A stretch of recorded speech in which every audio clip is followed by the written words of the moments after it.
하나님의 영이신 성령께서 우리를 진리로 조명하여 주셔서 하나님 앞에서 우리의 모습을 발견하고 또 우리로 하나님의 깊은 생각들까지 살필 수 있게 하여 주시기를 간절히 원합니다.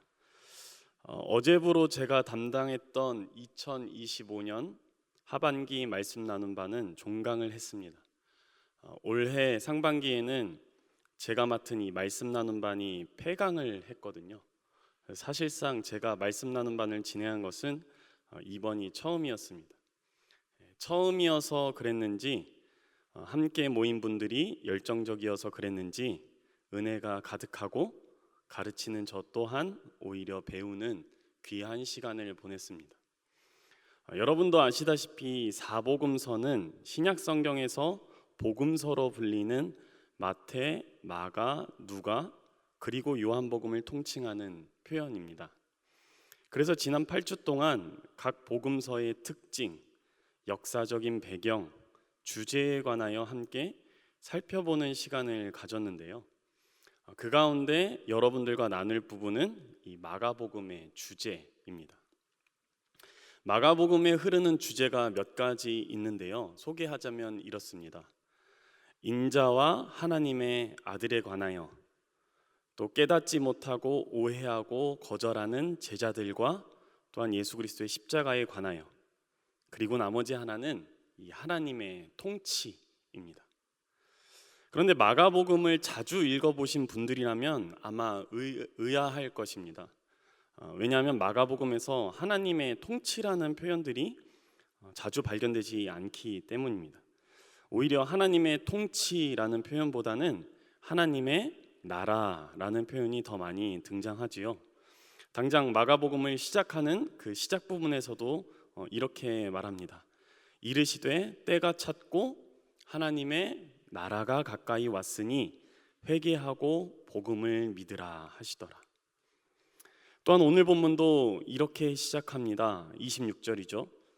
또 이르시되 하나님의 나라는 사람이 씨를 땅에 뿌림과 같으니. 그런데 신약학자 마크 포엘은 우리에게 이렇게 설명합니다. 하나님의 나라라고 마가복음 가운데 번역된 부분은 오해의 소지가 있습니다. 하나님의 나라라고 표현하면 마가복음에 언급된 하나님의 나라는 하나의 장소 혹은 하나님이 사시는 곳 또는 죽은 후에 하나님과 함께 살기를 바라는 곳이라는 인상을 주기 때문입니다. 그러나 마가는 이러한 현상을 시간이나 공간의 제약을 받지 않는 적극적인 실체로서 표현을 하는데요. 그렇기 때문에 하나님 나라보다는 하나님의 통치라고 말하는 것이 더 적절합니다. 그래서 오늘 본문도 우리가 이렇게 바꿔서 읽어보면 그 의미가 조금 더 다가올 것 같아요. 또 이르시되 하나님의 통치는 사람이 씨를 땅에 뿌림과 같으니. 그러니까 예수님은 오늘 하나님의 통치, 바꿔 말해 하나님께서 다스리시는 그 다스림의 원리를 비유로 말씀하심을 알 수가 있습니다. 자, 하나님의 이 통치의 원리가 무엇일까요? 예수께서 이러한 원리를 가르치시려는 이유는 또 무엇일까요? 오늘 예수께서 말씀하신 이 비유를 다시 한 번 더 곱씹어 보겠습니다. 농부가 땅에 씨를 뿌립니다. 밤낮 자고 깨고 하는 중에 씨가 자라납니다. 농부는 그 과정을 낱낱이 설명할 수가 없습니다. 그 방법도 다 알 수가 없습니다. 왜냐하면 농부는 그 씨가 어떻게 그렇게 되는지를 알지 못하기 때문입니다. 그러나 그 와중에 땅은 스스로 저절로 열매를 맺습니다. 처음에는 싹이지요. 다음에는 이삭입니다. 그 다음에는 곡식입니다. 그렇게 심긴 씨앗이 땅에서 열매를 맺게 되면 낫을 될 것인데 이로써 우리가 추수 때가 이르렀음을 인지하게 됩니다. 여러분 흥미롭지 않으십니까? 이렇게 보니까 농사 짓는 것이 그렇게 어려운 것 같지가 않습니다. 어떻게 이렇게 쉬울 수가 있을까요? 이 비유에서 농부가 분명하게 한 일이라곤 땅에 이 씨를 뿌리고 밤낮 잤다가 일어났다가 한 것밖에는 없습니다. 반면에 씨는 은연하게 땅에서 저절로 싹, 이삭, 곡식 그리고 열매를 맺어갑니다. 세상에 이처럼 쉬운 일이 어디에 있을까요? 예수님은 이리도 쉬운 일과 하나님의 통치하심의 원리가 같은 맥을 하고 있다고 말합니다. 그런데요, 여러분, 정말 그것이 그렇게 쉽습니까? 과연 그것이 그렇게 어렵지가 않습니까? 우리가 당면한 인생 가운데 신앙을 가지고 살아가는 일이 이렇게도 쉬운 일이 맞는가 말입니다. 만일 이것이 쉬운 것이라면 우리의 머리와 마음에 막을 수 없는 의문들이 생겨납니다. 도대체 우리는 왜 하나님을 믿으며 고난을 맞이합니까? 우리는 왜 봉사하며 선교하는 모든 활동 중에 역경을 마주하는 것일까요? 도대체 우리는 왜 교회를 다니면서 서로 다투고 서로에게 상처를 주고 그렇게 교회에 다니면서 교회에 다니는 듯 다니지 않는 듯 그렇게 생활을 하는 것입니까? 예수님이 너무도 현실감 없게 오늘 우리에게 말씀하시는 것이 아닌가 그러한 생각이 들 정도입니다. 이러한 현실들 가운데 있는 것은 비단 오늘을 사는 우리만이 아닙니다. 이미 오늘 말씀을 처음 들었던 이 말씀을 오늘 처음 들었던 마가 공동체도 우리와 비슷한 그 현실에 처해 있었던 것 같은데요. 분명 때가 참으로 하나님의 통치하심이 예수 그리스도를 통해서 그 마가 공동체 가운데 드러나게 되었을 것입니다. 그래서 마가복음 3장에 볼 것 같으면 예수님은 사탄보다 더 강한 분으로 등장을 합니다. 그러니까 예수님 안에서 발현된 하나님의 통치는 사탄의 통치를 능가하고 또한 마가 공동체를 하나님 나라 가운데 살게 하는 그 능력이 있었다는 것이죠. 그러나 마가 공동체가 겪고 있는 현실은 그것과는 사뭇 달랐습니다.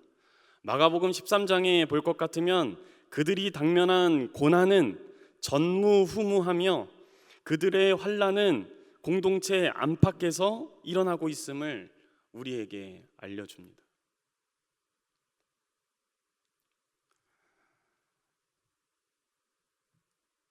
그러한 상황 가운데 있는 이 마가 공동체에게 예수께서 하나님의 통치를 이 농사에 빗대어 말씀하시는 것입니다. 여러분, 우리 가운데 이 농사를 지어본 분들은 아실 것 같아요. 농사라는 것이 그렇게 녹록한 것이 아닙니다. 저도 한때 이 농사 비스무리한 거를 지어봤거든요. 그간 여러 번 제가 소개한 적이 있긴 한데요. 저의 초등학교 룸메이트는 사실 농사의 대가였습니다. 그래서 저는 초등학교 때 옥상에서 방울토마토를 키우며 재미를 좀 봤습니다. 그때를 떠올려 보면 제가 방울토마토를 키울 때 얼마나 애지중지했나 모릅니다. 씨를 한번 뿌려놓고 매일같이 그것을 확인했습니다. 물 한 번 주고 싹이 났는지 잎이 났는지 확인을 했습니다. 한 번은 제가 물을 너무 자주 줘가지고 싹도 보지 못하고 실패한 적이 있습니다. 그때 제 룸메이트였던 할머니께서 이렇게 말씀하셨습니다. 기웅아, 농사는 작물에 물을 너무 많이 줘도 안 되고 물을 너무 안 줘도 안 된다. 또 해를 너무 많이 보게 해도 좋지 않고 해가 없는 것에 두어도 좋지가 않아. 어떻습니까, 여러분? 꽤 어렵지 않습니까? 여러분, 근데 실제 농작물을 기르는 농사만 이렇게 어렵겠습니까? 우리가 무엇을 키워내는 것, 자라게 하는 것, 그 모든 것을 우리가 농사라고 표현할 때가 있죠. 그래서 자녀를 기르는 것, 양육하는 것을 우리는 자식농사라고 말하기도 합니다. 자식농사를 포함한 모든 우리 인생 중에 마주하는 농사는요, 그렇게 성장하게 하는 농사는요, 여간 힘든 것이 아닙니다. 제가 한동안 우리 교회에서 외모에 관한 이야기를 좀 많이 들은 적이 있습니다. 일종의 이런 거예요. 목사님 어디 좋은 데 다녀왔나 봐. 얼굴이 시꺼매졌네. 목사님 어디 아파요? 얼굴색이 너무 어두운데. 아이고 우리 목사님 고생하나 보다. 처음 왔을 때는 피부도 하얗고 그랬는데 왜 그렇게 됐대? 일 좀 쉬엄쉬엄 해요. 진즉에 밝혔어야 했는데 밝힐 기회가 없었습니다. 가기 전에라도 알릴 수 있어서 다행인가 싶기도 한데, 제 얼굴이 이렇게 된 것은 테니스를 시작해서 그렇습니다. 실외에서 테니스를 하다 보니 얼굴을 잃어버렸습니다. 여러분, 제가 테니스를 정말 잘 치고 싶어 가지고요, 레슨도 받고 테니스 경기 영상도 찾아보고 하거든요. 그런데 제가 이 테니스를 칠 때마다 그게 잘 되지가 않아요. 그래서 주변에 있는 사람들이 저에게 하는 얘기가 무엇인지 아십니까? 제가 이 테니스를 잘 치려고 할 때마다 듣는 이야기가 무엇인지 아십니까? 몸에 힘 좀 빼. 몸에 왜 이렇게 힘을 가득 주고 있어?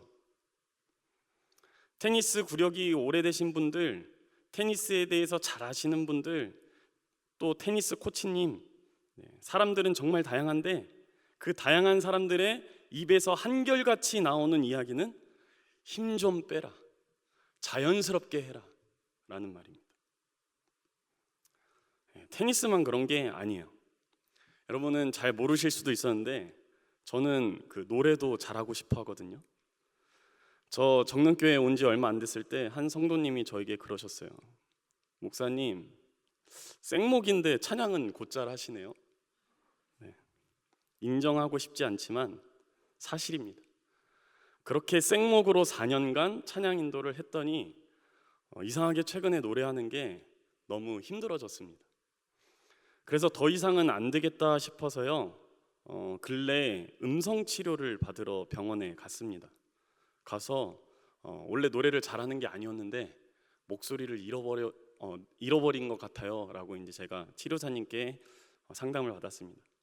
그랬더니 거기서 그 음성 치료사님이 하시는 말씀이 뭔지 아십니까?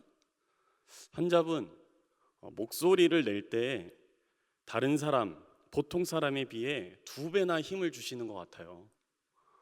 목에 힘을 좀 빼시고 자연스럽게 좀 말씀해 보세요 라고 하며 자연스럽게 발성하고 이야기하고 말하는 것을 가르쳐 주었습니다. 여러분, 저만 그렇습니까? 저만 힘을 많이 주고 살아가는 것일까요? 제가 다는 몰라도 잘하고 싶어 하는 사람들, 인생을 잘 살고 싶고 신앙을 잘하고 싶어 하는 사람들은 본의 아니게 자신의 삶에, 자신의 신앙에 힘이 잔뜩 들어가 있을 확률이 높습니다.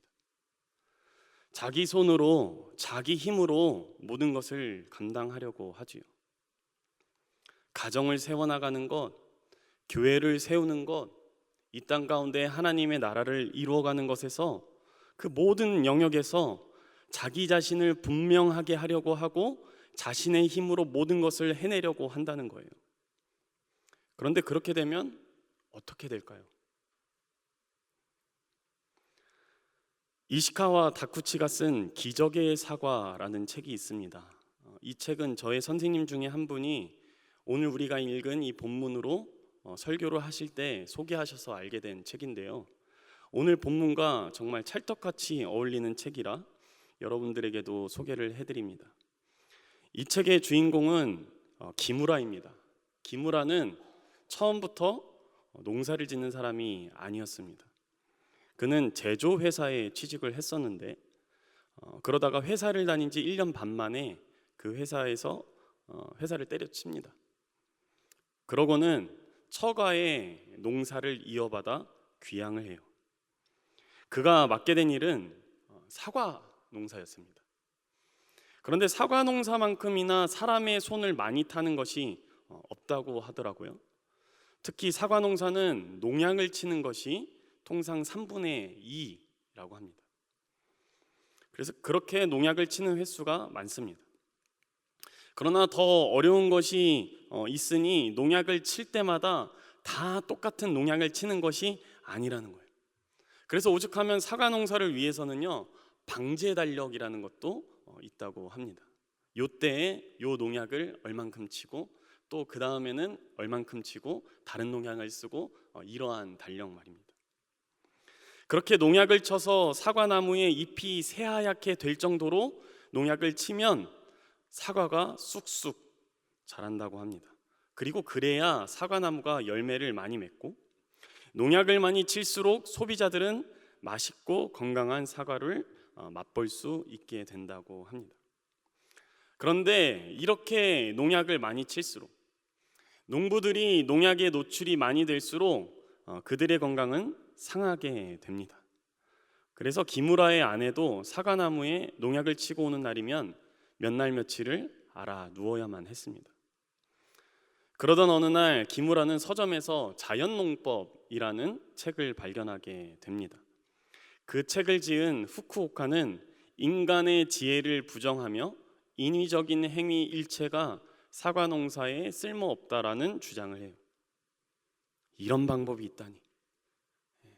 자연농법이 가능하기만 하다면 농약값도 아낄 뿐더러 아내의 건강도 상하지 않게 되니 기무라에게 일석이조가 아니겠습니까?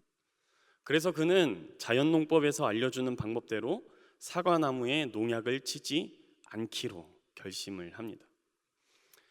뿐만 아니라 마을에 마음이 맞는 사람들을 모아서요, 천연 비료를 만들어서 사과밭에 뿌렸습니다. 이것이 말처럼 그리고 생각처럼 계획대로만 된다면 농부에게 이보다 더 좋은 것이 있을까요? 그러나 현실은 가혹했습니다. 기무라의 기대와는 달리 나무에 벌레가 득실거리기 시작해버렸습니다. 나무잎이 노랗게 변해가 버렸습니다. 잎이 병균에 노출됐기 때문이죠. 그래서 결국 해충은 손으로 잡기로 결정했습니다. 그러나 그런다고 해서 농약을 친 사과나무처럼 되지는 않았죠. 그렇게 사과나무는 병들어갔고, 그렇게 자연농법으로 사과 농사를 지은 지 언 6년이 지난 어느 날 기무라에게 남은 것이라고는 사과나무 열매가 아니라 산더미 같은 빛밖에 없었습니다. 기무라는 사과 농사를 짓는 방법에 있어서 남들이 하지 않는 방법을 선택한 이것이 잘못되었다 인정하고 싶지 않았습니다. 그러나 현실은 그에게 결과를 내라고, 그리고 그에게 이제는 인정하라고 독촉을 했습니다. 더 이상 현실과 싸워서 이길 수 없음을 깨달은 기무라는 최후의 선택을 하게 되는데요. 그 선택은 자신이 할 수 있는 스스로 목숨을 끊는 것이었습니다.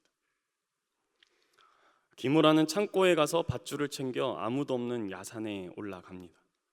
어느 정도 산을 오른 뒤에 밧줄을 묶을 나무를 찾았습니다. 그렇게 나무를 찾다가 한 가지 발견한 게 있는데, 혼자 우두커니 서 있는 나무였습니다. 굉장히 잎이 무성했습니다. 자세히 보니 열매도 있었던 것 같습니다. 사과나무인 것처럼 보여서 가까이 다가갔습니다. 기무라가 생각하기를, 아니 사람의 손이 닿지 않는 이곳에 어떻게 저렇게 건강한 사과나무가 있을 수 있을까? 가까이 가서 보니 사과나무는 아니었지만 도토리 나무였습니다. 그러나 그는 여전히 심각했지요. 사과나무이든 도토리 나무이든 약을 치지 않고 스스로 잎을 풍성하게 하며 열매를 맺는 나무가 있었다니 그는 눈으로 보고도 믿을 수가 없었습니다. 그래서 그는 몇 날 며칠을 산에 올라와서 연구하기 시작했습니다. 과연 비결이 무엇일까? 내가 한 것과 이 야산에서 자라난 이 나무가 다른 것이 무엇일까 말입니다. 그런데 그 연구의 결과는, 그 비결은 땅에 있었습니다. 자연에 있었습니다. 사실 그는 자연농법을 활용한다 하면서도 여전히 땅을 의심했고, 땅에서부터 나오는 그 벌레들을 자신의 손으로 잡으려고 그렇게 했던 것입니다. 그리고 그 나무 옆에 보기 좋게 자라지 않는 잡초들을 자신의 손으로 제거하기 시작했습니다. 그러나 산에 있는 나무들은 벌레도 가득했고 잡초들도 즐비해 있었습니다. 그러나 나무는 이상하게도 열매를 맺고 있었죠. 그래서 기므라는 산에서 내려와 산에서 본 그 나무 그대로 똑같이 하기 시작합니다. 잡초도 그대로 두었습니다. 해충과 악충이 공존하도록 그대로 두었습니다. 그렇게 3년이라는 시간이 지나자 나무가 비로소 건강해지기 시작했습니다. 사과 열매가 한두 개씩 열리기 시작하더니 곧 자기가 예측할 수도 없는 큰 나무가 되며 열매도 많이 맺기 시작했습니다. 나무가 그렇게 될 때까지 농부인 기므라가 한 것이라곤 아무것도 없었습니다. 오늘 예수님은 우리에게 하나님의 나라가 사람이 씨를 땅에 뿌림과 같다고 말씀하십니다. 또 이르시되 하나님의 나라는 사람이 씨를 땅에 뿌림과 같으니 그가 밤낮 자고 깨고 하는 중에 씨가 나서 자라되 어떻게 그리 되는지를 알지 못하느니라. 땅이 스스로 열매를 맺되 처음에는 싹이요 다음에는 이삭이요 그 다음에는 이삭에 충실한 곡식이라. 열매가 익으면 곧 낫을 대나니 이는 추수 때가 이르렀습니다. 여러분, 오늘 본문 가운데 우리의 이목을 집중시키는 구간은 농부가 땅에서 씨앗이 자라는 것은 보고 있지만 어떻게 그게 그렇게 되는지를 알지 못한다는 이 부분입니다. 농부는 농업의 전문가가 아닙니까? 그럼에도 그는 씨앗이 하루에 얼만큼씩 자라나는지, 무엇으로 그것이 그렇게 자라나는 것인지, 또 언제 그 씨앗이 싹이 되고 언제 이삭이 되고 언제 곡식이 되고 언제 열매가 익는지 알지 못합니다.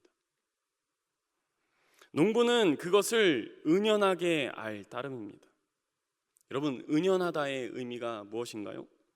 겉으로는 뚜렷하게 드러나지 아니하고 어슴푸레하며 흐릿하다는 것이죠. 그러니까 보이는 것 같은데 보이지 않고 들리는 것 같은데 들리지 않는 이 현상을 보고 우리는 은연하다라고 표현합니다. 오늘 예수님은 하나님의 통치하심의 원리가 꼭 이와 같다고 말씀하시죠. 하나님의 통치는 우리에게 은연하게 이루어진다는 말씀입니다. 그런데 생각해보면 정말 그렇지 않습니까? 하나님의 역사하심을, 하나님의 다스리심을 우리가 일일이 낱낱이 다 설명할 수 있다면, 우리의 마음대로 하나님을 이때 움직이고 이때 움직이지 않게 할 수 있다면 하나님은 더 이상 우리의 주인이 아닙니다. 더 이상 하나님께서 우리를 통치하신다고 말할 수가 없다는 말입니다. 예수님은 오늘 하나님의 통치의 이 은연함을 한 단어로 이렇게 말씀하시는데요. 본문 28절 상반절 앞부분입니다. 땅이 스스로 열매를 맺되, 땅이 스스로 열매를 맺되.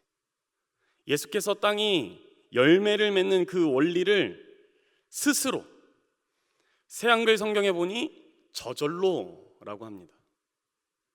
스스로, 저절로를 원어인 헬라어로 보니까 아우토마테라고 합니다. 아우토마테. 어디서 들어보시지 않으셨습니까? 이 단어는 자동적인을 뜻하는 영어 오토매틱의 어원입니다.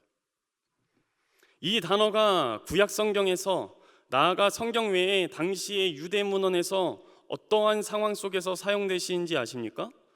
바로 하나님께서 그 어느 누구의 힘도 빌리지 아니하시고 그 어느 누구의 의견을 구하지 않으시고 하나님의 주권으로, 하나님의 단독으로 이루시는 일을 지칭할 때 아우토마테, 스스로 그렇게 표현한다는 말입니다. 여러분, 하나님의 나라는 하나님께서 스스로 이루어 가십니다. 우리 하나님은 스스로 존재하시는 분이기 때문입니다. 그리고 하나님의 나라는 우리 안에서 저절로 이루어집니다. 그것이 혹 우리 눈에 보일 듯도 하고 우리 귀에 들릴 듯도 하고 우리의 머리로 알 듯 할 수 있습니다.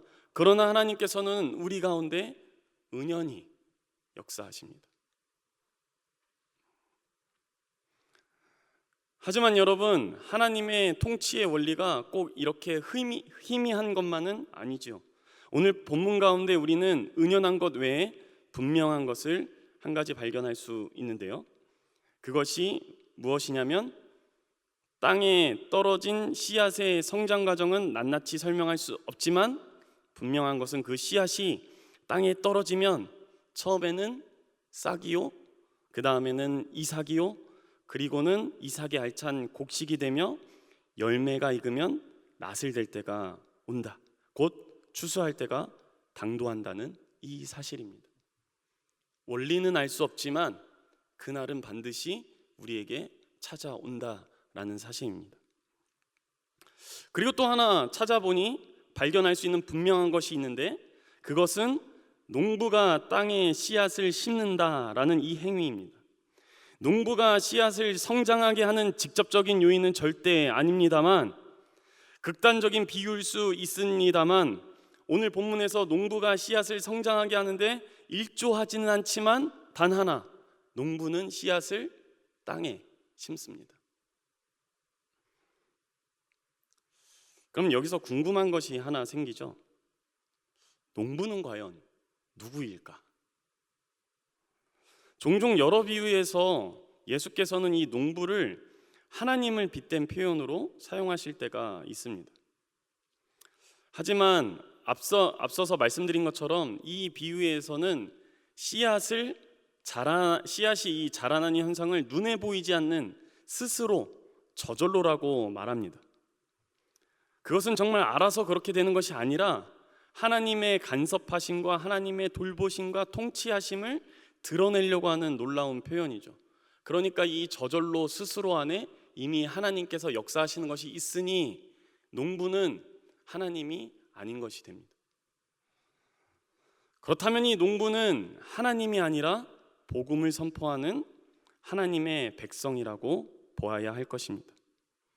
그러니까 오늘 예수님은 하나님께서 우리 가운데 그의 주권을 가지고 역사하실 것이지만 우리에게도 할 일이 있으니 그것은 씨앗이 스스로 자랄 것을 믿고 그 씨앗을 담대하게 뿌리는 것입니다. 또 이르시되 하나님의 나라는 사람이 씨를 땅에 뿌린 것 같으니 그가 밤낮 자고 깨고 하는 중에 씨가 나서 자라되 어떻게 그리 되는지를 알지 못하느니라. 땅이 스스로 열매를 맺되 처음에는 싹이요 다음에는 이삭이요 그 다음에는 이삭의 충실한 곡식이라. 열매가 익으면 곧 낫을 되나니 이는 추수 때가 이르렀음이라. 여러분, 오늘 예수께서 우리에게 말씀하시는 것은 신비하지만 또 간단하고 명료합니다. 먼저는 우리 가운데 역사하시는 이 하나님을 전적으로 신뢰하라는 것입니다. 예수님은 하나님 나라를 주도적으로 세워나가는 분, 그분이 바로 오직 하나님 그 이외에는 아무것도 아님을 우리에게 또렷하게 말씀하십니다. 이 말씀은요 아마 마가 공동체를 위해서 처음 그렇게 말씀하시는 것 같아요. 마가 공동체는 그들의 손으로 모든 것을 다 하려고 했던 공동체가 아니었나 생각해 봅니다. 그들의 손으로 할 수 있는 것을 다 하고도 실패했으면서 여전히 그들은 하나님을 신뢰하기보다 자신들의 손을 신뢰한 것이 아닌가 생각해 봅니다. 그렇기 때문에 이 마가복음 9장에서 예수님이 말씀하시죠. 예수께서 이르시되 할 수 있거든이 무슨 말이냐, 믿는 자에게는 능히 하지 못할 일이 없느니라. 이뿐이겠습니까?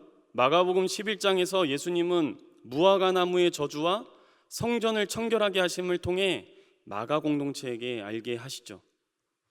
하나님께서 기도하는 집인 성전을 자신들의 무력으로 폭력으로 거룩하게 유지하려고 하는 그런 자들을 향하여서 하나님의 집을 거룩하게 함은 하나님께서 하실 일이라는 것을 보여주십니다. 그렇게 그 모든 행동 가운데 마무리를 이렇게 지시죠. 예수께서 그들에게 대답하여 이르시되 하나님을 믿으라.